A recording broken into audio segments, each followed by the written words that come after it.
की जय।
श्री सद्गुरु देव की जय। विश्व गुरु वशिष्ठ महाराज की जय। प्रगट आत्म राम की जय। जय जय गिरनारी महाराज की जय। जय जय गिरनारी महाराज की जय। जय जय गिरनारी महाराज की जय। श्री सद्गुरु देव की जय।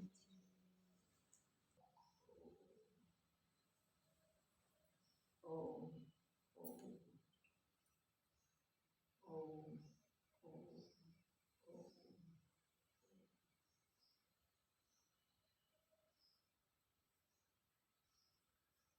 श्री राम सारे संसार की नश्वरता का वर्णन करने के बाद बीच में तो बार बार कहते हैं, तो दृढ़ता से वो ही प्रार्थना करते हैं, हे मुनीश्वर मुझे वो युक्ति दे दो जिससे मेरा चित्त स्थित हो जाए, मुझे आत्मस्वरूप की प्राप्ति हो गई। लास्ट में इन शॉर्ट राम जी ने वो कहा कि संसार की कोई चीज, कोई पदार्थ स्थिर नहीं है और जैसे है वैसे सदैव रहने वाले भी नहीं होते। जहां समुद्र होता है वहां खाई हो जाती है, जहां तालाब होता है वहां पहाड़ हो जाते हैं, पहाड़ होती है वो पृथ्वी हो जाती है। ऐसे सब चीज, सब पदार्थ उलट पुलट हो जाते हैं, बदल जाते हैं। तो काल किसी को स्थिर रहने नहीं देता। मनुष्य पूरे जीवन भर लोभ से, मोह से, राग द्वेष से, अपने परायों के भावों से व्यवहार करता रहता है।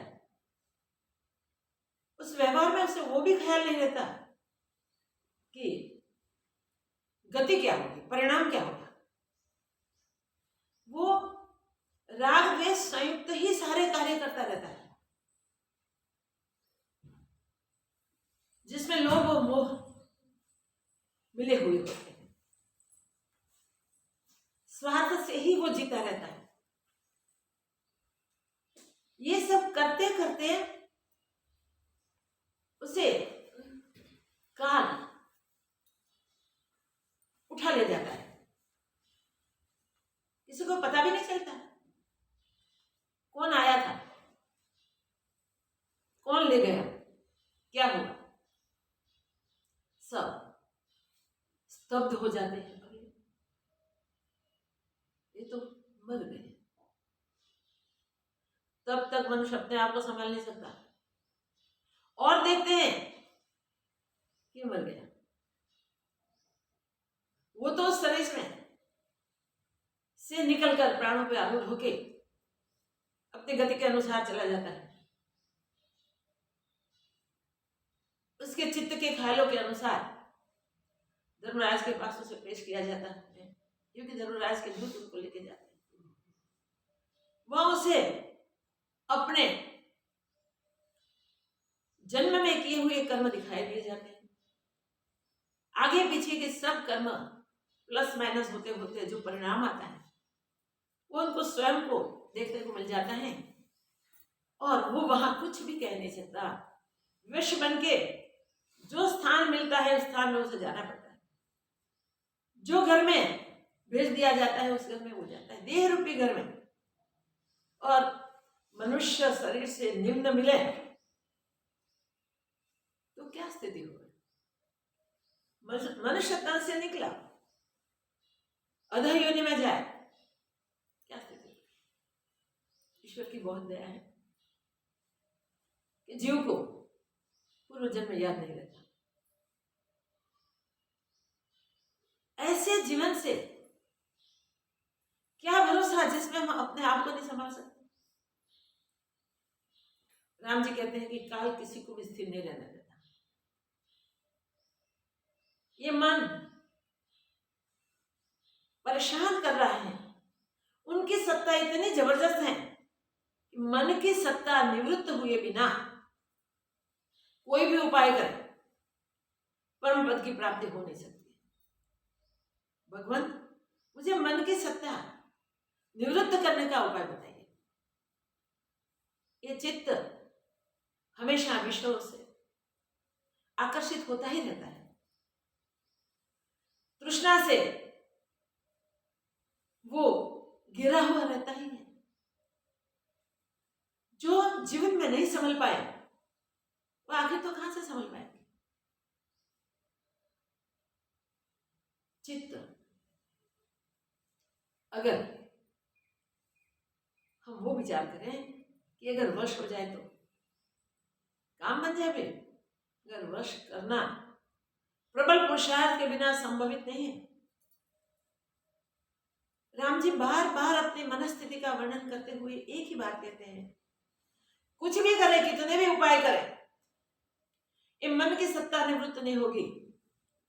ये चित्त की चंचलता दूर नहीं होगी तो मैं शांति विश्रांति नहीं पा सकती। मुझे शरीर में कोई आस्था नहीं है, मुझे संसार में कहीं भी विश्राम का स्थान दिखता नहीं है। तीनों लोक में कहीं भी परमानंद की अनुभूति के स्थान नहीं है। कोई भी पदार्थ ऐसे नहीं है जो मनुष्य को सुख दे सके, मनुष्य को शांति दे सके। स्वर्ग जैसे सुख भी राम जी को तुच्छ लगते हैं। अन्न की बात तो करनी क्या, तीनों लोक में कहीं भी सुख नहीं है, कभी कहीं भी शांति नहीं है। जो शांति नित्य शांति हो सके, जो शांति अखंड शांति हो सके, जो शांति वास्तविक शांति हो सके, जो शांति प्राप्त होने के बाद फिर अशांति को कोई अवकाश ही न रहे, कोई स्थान ही न रहे। जो पाने योग्य है वो एक बार अगर मिल जाए तो फिर पाने का कुछ शेष ही न रहे।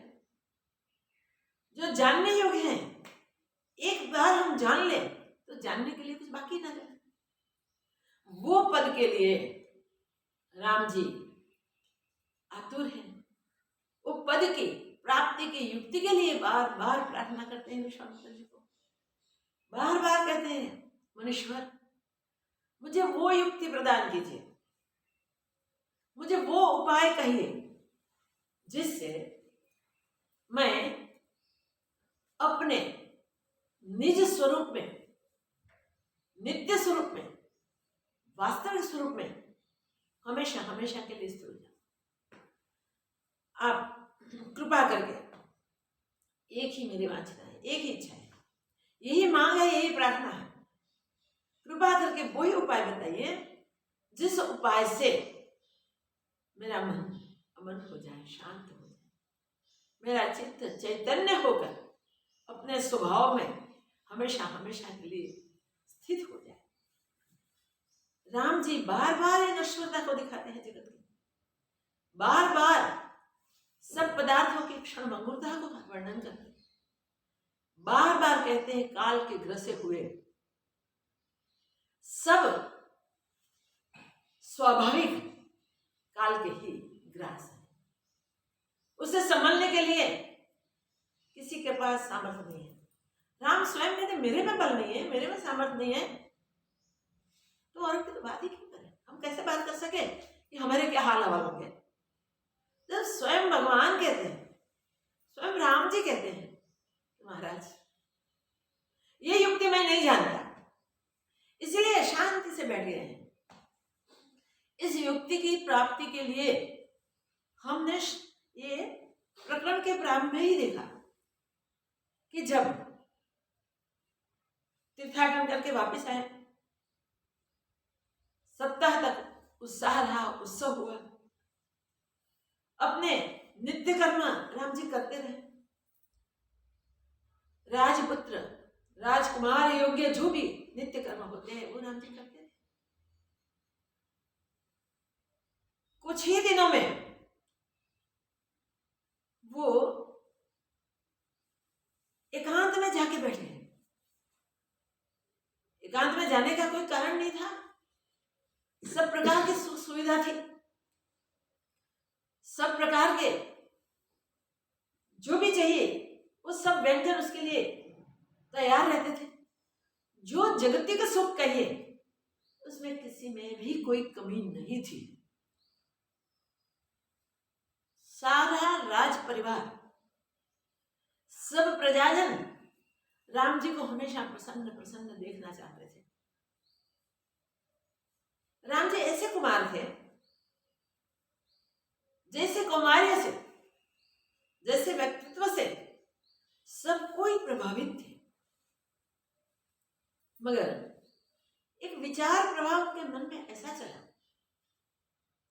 जो उनको मन को खींच गए और उनके शरीर को भी खींच गए। ये विचार प्रभाव से बहा के ले गए। कहाँ? एकांत में, गंभीरता में। राम जी बैठ गए। जो भी मंत्रियां नौकर चाकर जाते थे उनके सामने देखते भी नहीं थे। सुख वैभव के भोगों के पदार्थ अच्छे से अच्छे बेचते थे, इसके और देखते भी नहीं। सुंदर गहने, सुंदर आभूषण, सुंदर वस्त्र, राम जी किस प्रकार प्रसन्न होवे ऐसा सोच के माता बार बार विविध भेजती रहती थी। तो राम जी क्या करते थे, देख के कोई जरूरतमंद सामने दिखे तो उठा के दे देते थे। कभी कभी इसके सामने देखते थे। नित्य कर्म के लिए मंत्री आदि जब प्रार्थना करते थे समय चला जा रहा है, स्नान का टाइम हो रहा है, आप स्नान कीजिए, भोजन प्रसाद ग्रहण कीजिए, वस्त्राधिक जो पसंद हो गए इतने सारे इसमें से ले लीजिए। राम जी किसी के सामने देखते नहीं, कैसा परम वैराग्य, अपने आप के नीड़ के लिए भी वो कुछ भी, कोई भी पदार्थ ग्रहण नहीं करते, क्योंकि वो सब नाशवंत है, ऐसा उसे पक्का निश्चय हो चुका है। कोई भी राम जी के मन को आकर्षण नहीं कर सकता। राम जी उदासीन थे, हम सब जानते हैं, व्यथित पूरा परिवार था, जो भी जानते थे वो सब व्यथित थे, मंत्री आदि क्या हो जाएगा उस चिंता में थे। विश्वामित्र जी अचानक आए, दशरथ जी ने अच्छा स्वागत किया और बोल दिया कि आपका अर्थ होगा वो पूर्ण हो जाएगा, यहाँ मेरे लिए अदेय कोई चीज नहीं है, मैं सब कुछ दे सकता। और जब विश्वामित्र की मांग सुनी तब पीछे हट कर गए, अरे राम जी के सिवा जो चाहिए वो सब ले जाओ। हम सब जानते विश्वामित्र क्रोध बहुत बड़ा। इतने में ही मंत्री ने आके बताया कि महाराज कुछ उपाय, हम सब राम जी के सेवक दिखते हैं जिंदा मगर मुर्दे ही फिरते हैं। राम जी के ऐसे हाल हो गए हैं कि अगर उपाय नहीं किया जाएगा तो राम जी जी सकेंगे या नहीं पता नहीं, मर न जाए, वहां तक मंत्री ने बोल दिया। विश्वामित्र जी का ऐसा क्रोध था, योजनों की पृथ्वी उनके पैर से निकल गई थी, उनका क्रोध वहां शमन हो गया। तुरंत कहते हैं कि अगर ऐसी स्थिति है तो राम जी को यहां ले आओ। हम और वशिष्ठ महाराज उनको जिसकी जरूरत है वो दे देंगे। वैराग्य को समझ गए और आत्म साक्षात्कार के वो पासु हैं, वो भी समझ गए, इसलिए उन्होंने भी प्रॉमिस कर दिया। दशरथ राजा ने राम जी को बुलाया, मंत्री ने जाके बोला जो भी हुआ सो। राम जी तुरंत खड़े हुए आगे, यथायोग्य प्रणाम करके बैठे। पूछा गया आपकी जो भी व्यथा है, जो भी बात है हमारे सामने रखो, आपकी जो इच्छा है वो हम पूर्ण कर देंगे। तब से वृतांत चालू हुआ राम जी का, और कितने दिनों से हम राम जी को सुन रहे हैं। इसमें सिर्फ परम वैराग्य है, इसको डिटेल से हमने देखा है इसलिए उसे नहीं देखते, बस इसमें सिर्फ ज्वलंत वैराग्य है और परम पद की प्राप्ति की उत्कंठ इच्छा है। वो इच्छा से राम जी अब आतुर हो गए, कैसे मुझे ये उपाय प्राप्त हो। इस बार बार कहते हैं कि चित्त की स्थिरता के लिए, मन सत्ता को दूर करने के लिए और स्वरूप की प्राप्ति के लिए, हे मुनीश्वर मुझे युक्ति बताइए। आगे कहते हैं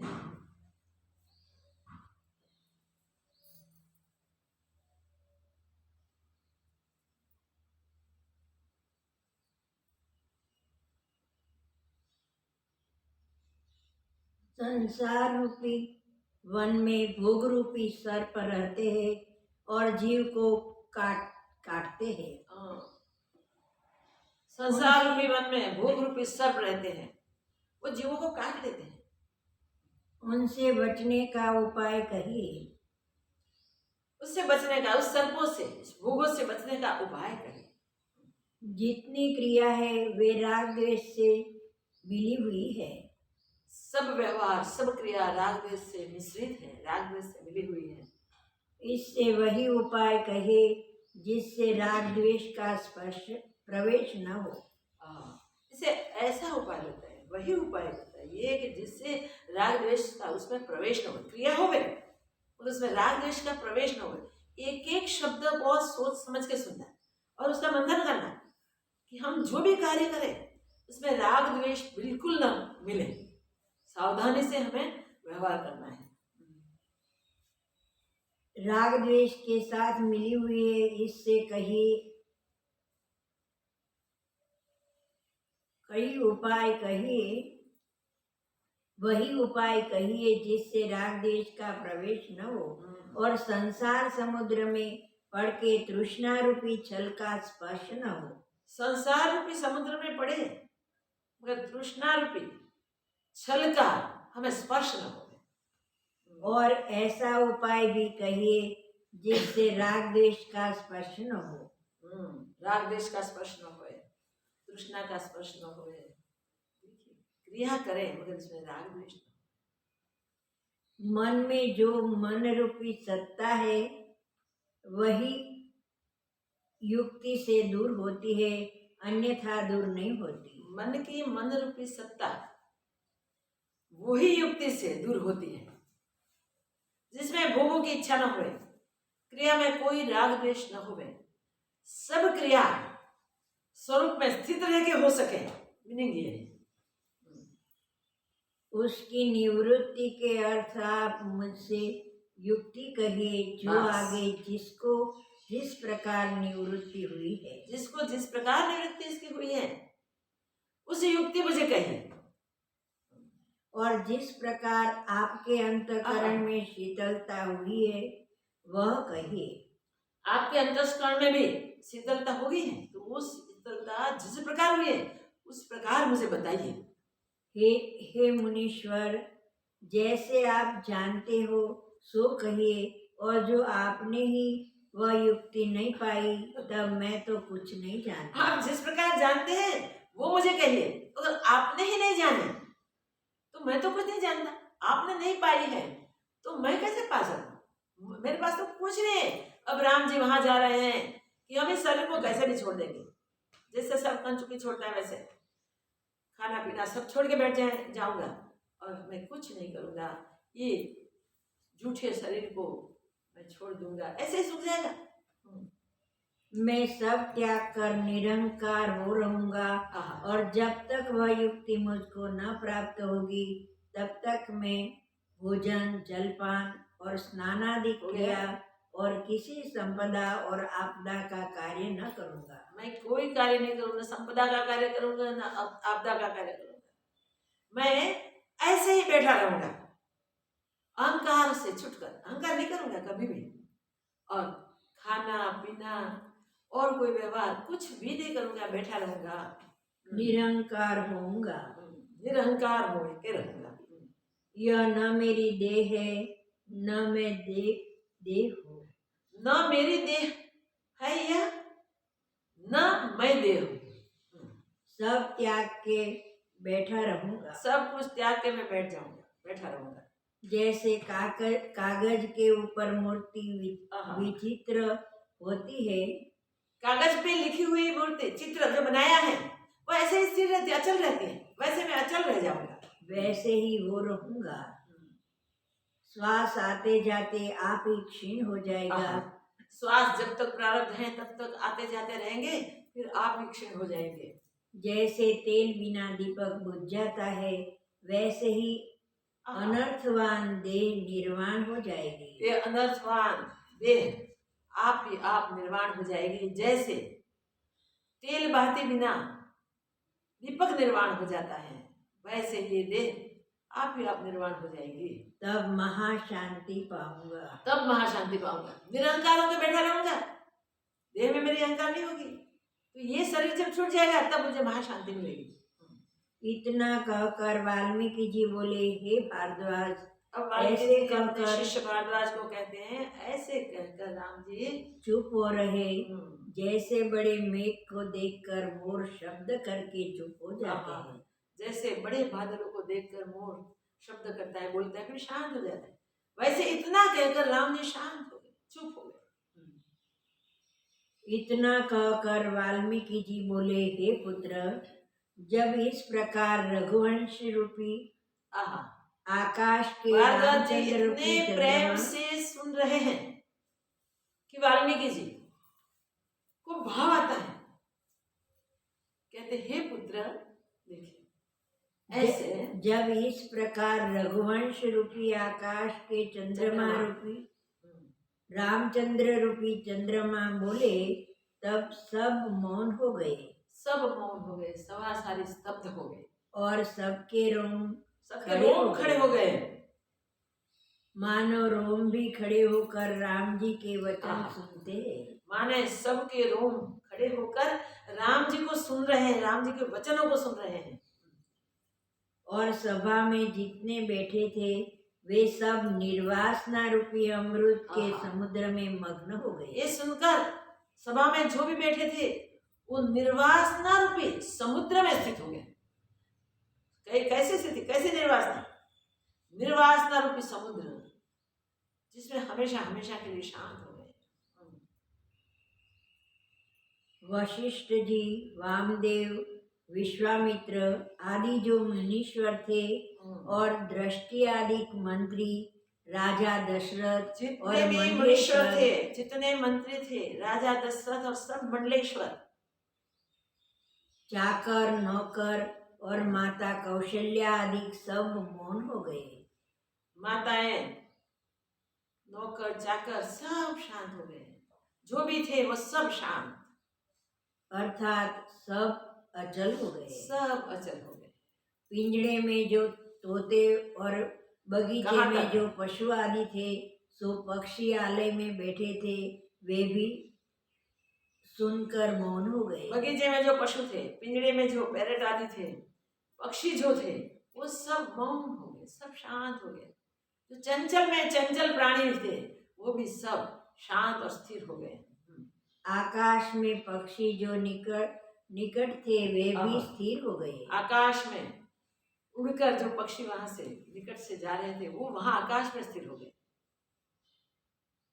और आकाश में देव, सिद्ध, गंधर्व, विद्याधर और किन्नर भी आके सुनने और फूलों की वर्षा करने। आकाश में देव, सब सिद्ध, गंधर्व, किन्नर आदि जो आकाशवासी थे वो आ गए ऊपर और पुष्प की वृष्टि करने लगे। सब धन्य धन्य शब्द करने लगे। सब चारों ओर से धन्य धन्य शब्द करने लगे। उस समय फूलों की ऐसी वर्षा हुई मानो बर्फ की वर्षा होती है।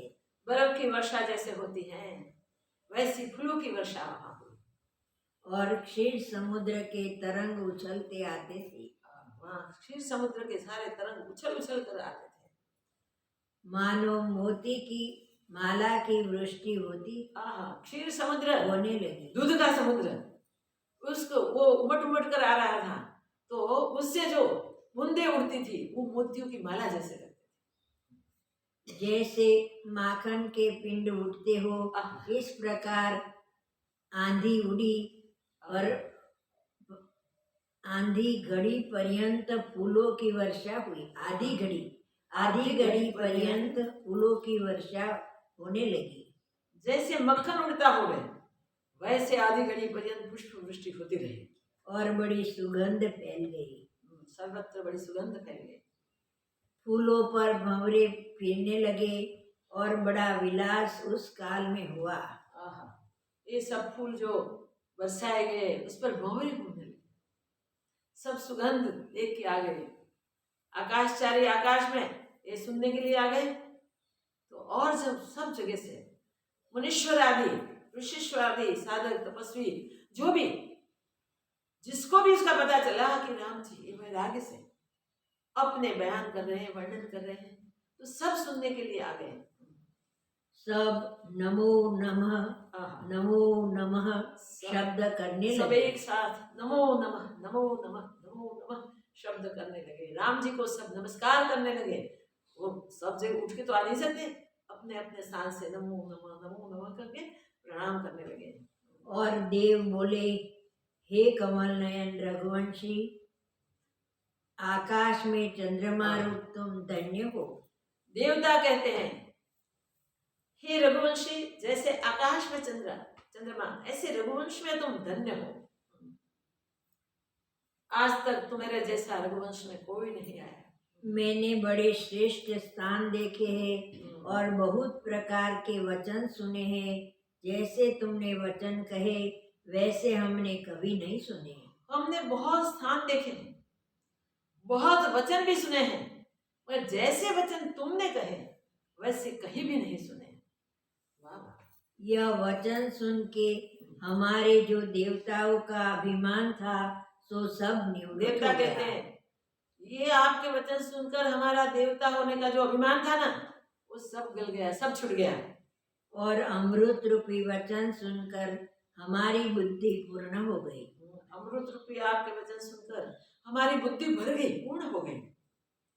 हे राम जी, जैसे वचन तुमने कहे ऐसे बृहस्पति भी नहीं कर वाह सकते। वाह! हे राम जी, जैसे वचन आपने कहे हैं वैसे देवगुरु बृहस्पति, देवता कहते हैं ना, अपने गुरुदेव भी ऐसे वचन नहीं कह सकते। तुम्हारे वचन परमानंद के करने वाले हैं, इससे आपके तुम वचन धन्य हो। परमानंद देने वाले हैं, परमानंद कराने वाले हैं, इसलिए तुम धन्य हो। वाल्मीकि जी बोले, हे भारद्वाज, सिद्ध ऐसे वचन कह के विचारने लगे कि रघुवंश का कुल पूजने योग्य है। सिद्ध भी ऐसे विचार, ऐसे वचन कह के विचारने लगे कि ये रघुवंश का कुल पूरा पूजने योग्य है, जिस कुल में ऐसे महान पुरुष प्रकट हुए हैं, जिसमें राम जी ने बड़े उदार वचन मुनीश्वर के सन्मुख कहे हैं। जो उदार वचन राम जी ने मुनीश्वर के सन्मुख कहे हैं, इससे कुल भी धन्य है। अब जो मुनीश्वर उत्तर देंगे वह भी सुनना चाहिए। अब मुनीश्वर इसका उत्तर देंगे। इतने उत्तम प्रश्न हैं तो उसके उत्तर भी उत्तम होंगे, तो मुनीश्वर अब जो उत्तर देंगे उसे भी सुनना चाहिए। राम जी का सिर्फ इतना उद्गार सुना, इतने वचन सुने और चले जाना नहीं चाहिए। अब तो उत्तम सत्संग होगा, इसलिए मुनीश्वर जो उत्तम वचन कहेंगे उसे भी सुनने चाहिए। स्थिर हो जाते हैं सब। जैसे फूल के ऊपर भंवरा स्थिर होता है, वैसे ही व्यास, नारद, पुलस्त्य आदि सब साधु सभा में स्थित हुए। आदि जो भी ऋषि मुनि सब थे वो सब आके सभा में स्थित हो गए। तब वशिष्ठ, विश्वामित्र आदि मुनीश्वर उठ खड़े हुए और उनकी पूजा करने लगे। ये सब ऋषिश्वर मुनीश्वर आए तो वशिष्ठ, विश्वामित्र आदि सब खड़े हुए और जो ऋषिश्वर मुनीश्वर आए सबकी पूजा करने लगे। देखिए कितने महान ऋषि यहाँ पधारे राम जी को सुन के। तो राम जी के ये वचन सबके लिए मार्गदर्शन के लिए उत्तम है। राम जी जैसे आत्मपद की प्राप्ति की उत्कंठा होनी चाहिए, हमें लक्ष्य हमारा एक ही होना चाहिए। कुछ भी करें हमारे कार्य में राग द्वेष आना नहीं चाहिए। कोई भी कार्य करते समय अहंकार उपजना नहीं चाहिए, भोगों की वासना सतानी नहीं चाहिए, तृष्णा खींच न जाए उसकी सावधानी होनी चाहिए। राम जी ने क्या कुछ नहीं बताया और स्पष्ट कह दिया, तीनों लोक में ऐसी कोई चीज नहीं है जो अचल हो, जो नित्य हो, जो शाश्वत हो। इसलिए हमें ये सावधानी पूर्वक विचार करना है, कैसा भी जीवन में आकर्षण आ जाए तो भी ये नश्वर है, ये क्षणभंगुर है, ये नाश की ओर ही जा रहा है। जो स्थिर ही नहीं, जो अचल ही नहीं, उसको प्राप्त करके बाद में क्या मिला तब खुशी और गया तब शोक। ऐसे सुख और दुख के वर्णन में, तरंगों में हमें फंसना नहीं। ये तो संसार है जो प्रतिपल चल रहा है, जा रहा है, इसमें कोई सार नहीं है।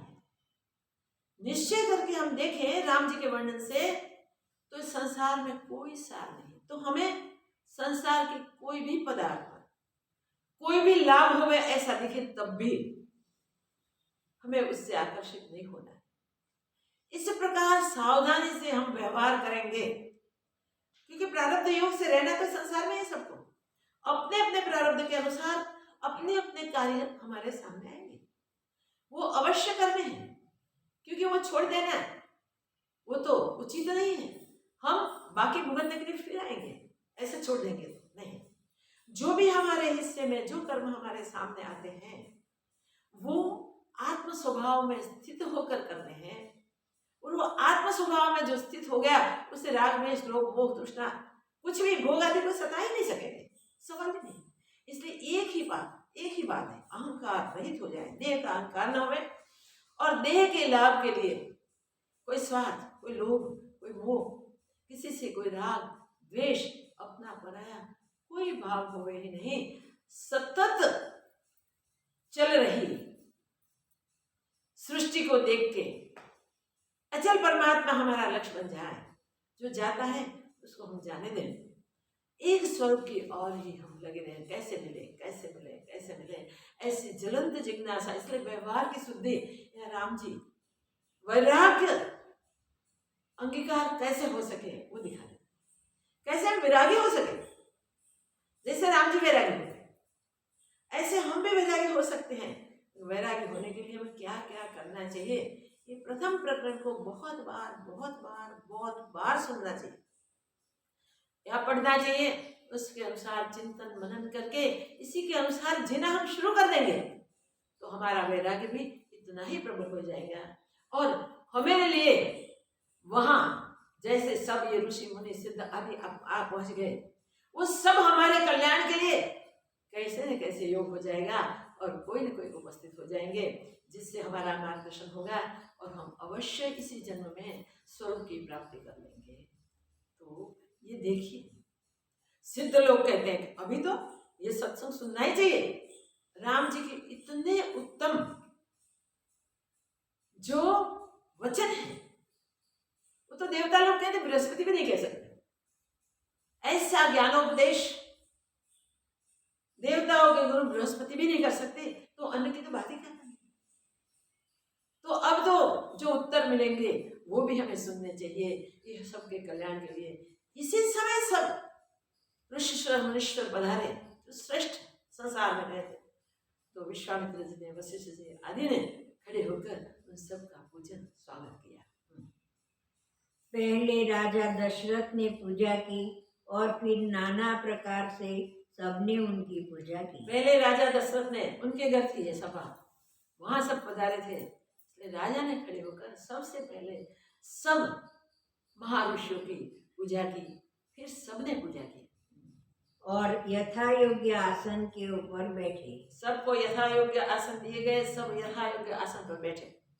उनमें नारद जी हाथ में बहुत सुंदर वीणा लिए और श्याम मूर्ति व्यास जी नाना प्रकार के रंग से रंजित वस्त्र पहने हुए मानो तारागणों में महाश्याम घटा आई है। देखिए नारद जी विराजमान थे, बहुत सुंदर वीणा लेके पधारे। व्यास जी श्याम वर्ण तो थे, रंग बेरंगी वस्त्र परिधान किए थे। लगता था कि जो घटा श्याम रंग की होवे उसमें कौन शोभे, तारागण सब शोभित हो रहे थे, मगर व्यास जी स्पेशल दिखाई दे रहे थे। उसमें सबके बीच व्यास जी थे और सब ताराओं के जैसे चमक रहे थे। महाश्याम घटाई है, विराजमान थे। सब इस प्रकार आके विराजमान हुए। ऐसे ही दुर्वासा वामदेव पधारे, वामदेव पधारे, बृहस्पति के पिता अंगिरा, भृगु और मैं भी वहाँ था। बृहस्पति के पिता थे, अंगिरा था, भृगु ऋषि थे और मैं भी वहाँ था। वाल्मीकि जी महाराज कहते हैं मैं भी था। ऐसे ही दुर्वासा वामदेव पुलस्त्य बृहस्पति के पिता अंगिरा, भृगु और मैं भी वहाँ था। और ब्रह्मर्षि, राजर्षि, देवर्षि, ब्रह्मर्षि सब थे, देवर्षि भी सब थे, राजर्षि भी सब आए हुए थे, देवता भी थे, सब आगे उस सभा में स्थित हुए। सब आगे ये महासभा में स्थित हुए। किसी की बड़ी जटा, कोई मुकुट पहने, कोई बड़ी कोई जटा वाले थे, रुद्राक्ष की माला वाले, कोई मुकुट पहने, कोई रुद्राक्ष की माला को धारण करके आए हुए थे, और कोई मोतियों की माला कोई पहने मोतियों थे। की माला पहने हुए थे, किसी के कंठ में रत्न की माला और हाँ। हाथ में कमंडलू और किसी के हाथ में कमंडलू, किसी के हाथ में मुक्तमाला मोतियों की, किसी के हाथ में रुद्राक्ष माला, किसी के हाथ में कमंडलू। देखिए कैसा सुंदर वर्णन। किसी के महासुंदर वस्त्र, किसी की कटी पे कौपिन और हाँ। किसी के कंठ में सुवर्ण की जंजीर थी। किसी के कंठ में स्वर्ण की भी जंजीर थी। कोई सिर्फ कटी वस्त्र पहन के आए थे, कोई सुंदर वस्त्र पहन के आए थे। ऐसे बड़े बड़े तपस्वियों जो वहां आके बैठे थे, सब बड़े बड़े तपस्वी वहां आके बैठे थे। उनमें कोई राजसी और कोई सात्विकी, राजसी, कोई राजसी स्वभाव वाले, सात्विकी कोई सात्विक स्वभाव स्वभाव के वाले, थे। और सब विद्वान, वेद के पढ़ने वाले, राजसी सात्विक के स्वभाव वाले सब अपने अपने स्वभाव में स्थित थे और सब विद्वान थे। कोई सूर्यवत, कोई कोई चंद्रमा सूर्य जैसे प्रकाश देते थे, कोई चंद्रमा जैसे शीतल अमृत बरसा रहे थे, कोई तारावत, कोई तारा जैसे चमकते थे, कोई रत्नवत कोई प्रकाशमान रत्न की तरह प्रकाश देते थे। और पुरुषार्थ पर यत्न करने वाले आहा। यथा योग्य आसन पर स्थित हुए। ये सब अपने पुरुषार्थ से प्रयत्न करके ऐसी स्थिति को प्राप्त हुए थे, वो सब अपने अपने आसन पे स्थित हुए। मोहिनी मूर्ति और दीन स्वभाव वाले राम जी भी हाथ जोड़ के सभा में बैठे और उनकी सबको मोहित करने वाले मोहिनी मूर्ति राम जी हाथ बांध के सभा में बैठे। क्या सुंदर वर्णन। वाह। और उनकी सब पूजा करने लगे वाह वाह वाह वाह। सब राम जी की पूजा करने लगे कि हे राम जी तुम धन्य हो। सब कहने लगे हे राम जी तुम धन्य हो, धन्य हो। वाह।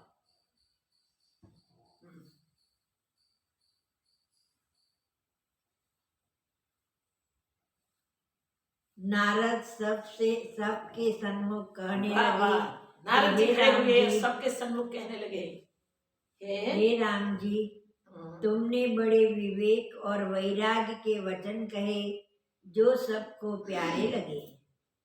तुम्हारे वचन विवेक और वैराग्यपूर्ण जो सबको अति प्यारे लगे हैं और सबके कल्याण करने वाले और परम बोध के कारण है।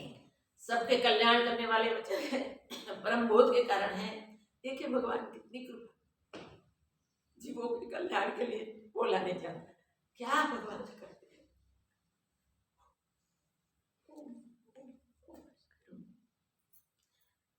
निर्गुण निराकार ब्रह्म सगुण साकार बन के आता है और अज्ञान अंगीकार करके कैसा सुंदर वर्णन करता है, जैसे सब जीव अज्ञान से मुक्त हो जाए।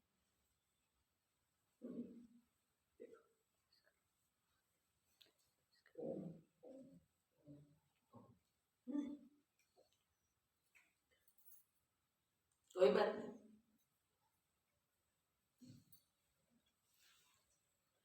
हे राम जी तुम बड़े बुद्धिमान। हे राम जी राम तुम बड़े बुद्धिमान हो, तुमको धन्य हो। नारद तुमको सबके धन्य हो। सम्मुख कहने लगे कि हे राम जी तुमने बड़े विवेक और वैराग्य के वचन कहे जो सबको प्यारे लगे और सबके कल्याण करने वाला और परम बोध के कारण है। हे राम जी तुम बड़े बुद्धिमान और उदार आत्मा दृष्टि आते हो। तुम बड़े बुद्धिमान और उदार आत्मा दृष्टि आते हो, दिखाई देते हो।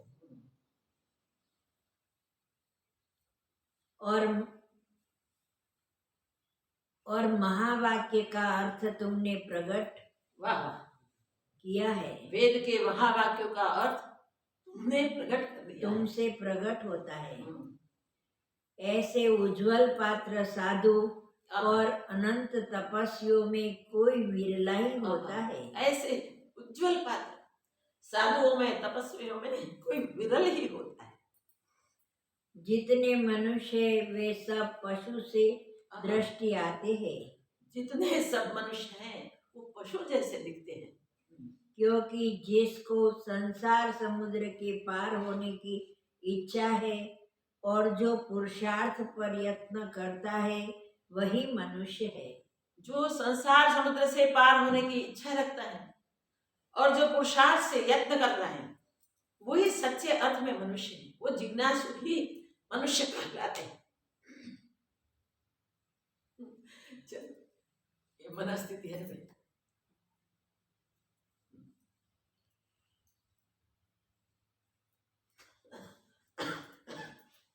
हे साधु, वृक्ष तो बहुत होते हैं, वाह। परंतु चंदन का वृक्ष कोई होता है। चंदन का वृक्ष वृक्षों में कोई विरल ही होता है। वैसे ही शरीरधारी बहुत होते हैं, परंतु ऐसा विद्वान कोई ही विरला होता है। शरीरधारियों में ऐसा विद्वान कोई विरला ही होता है। और सब अस्थि मांस रुधिर के पुतले से मिले हुए भटकते फिरते हैं। अस्थि मांस रुधिर के पुतले से मिले हुए और सब जीव भटकते फिरते हैं। जैसे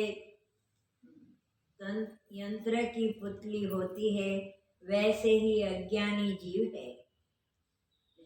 यंत्र की पुतलीवत सब देखिए जड़ है। यंत्र पुतली कैसी होती है? जड़ ही होता है। रोबोट काम जो दो वो करेगा, मगर वो अपने आप की पहचान नहीं कर पाएगा। हाथी तो बहुत है, परंतु विरले के मस्तक में मोती निकलता है। गज मोती कोई विरल हाथी के मस्तक में मिलता है। हाथी तो बहुत होते हैं, मगर कोई विरल के मस्तक में से ही गज मोती निकलता है, जो बहुत मूल्यवान है, जिसको कोई परचेज नहीं कर सकता। इतना मूल्यवान मोती वो होता है। वैसे ही मनुष्य तो बहुत है, परंतु पुरुषार्थ पर यत्न करने वाला कोई विरला मनुष्य ही तो होता है। बहुत है, मगर पुरुषार्थ पे यत्न करने वाला कोई रेयर होता है, विरल होता है।